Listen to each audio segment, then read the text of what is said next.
It was just another quiet night on my late shift at St. Mary's Hospital, or so I thought. The halls were dimly lit, and the hum of fluorescent lights was my only company. I was tasked with monitoring a patient in room 314, a man who had been in a coma for weeks after a mysterious accident.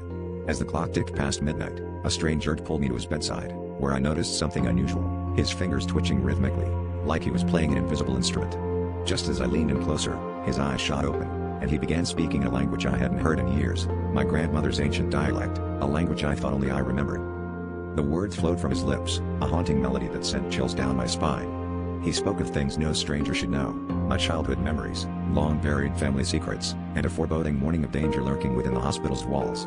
My heart raced as I realized he was reciting an old lullaby my grandmother used to sing, a song that was said to ward off evil spirits. How could this comatose man know such intimate details about my life? I felt the walls closing in, the sterile smell of the hospital turning sour as I struggled to piece together the connection. I glanced at the monitors, seeking any sign of medical explanation, but the screens flickered ominously, displaying symbols and numbers that made no sense. The air grew colder, the shadows in the room elongating as if alive. The man's voice rose, filling the room with a crescendo of urgency. I tried to call for help, but the words caught in my throat as he spoke directly to me, telling me that the hospital was built on cursed land, and that I was the key to breaking the cycle of suffering. Each word resonated with a truth I couldn't deny, forcing me to confront a legacy I had unknowingly inherited. In a final, desperate plea, the man gasped my name, and a jolt of electricity surged through the room, plunging it into darkness. As the emergency lights flickered on, I found myself alone. The patient was silent once more, his eyes closed as if he had never awoken.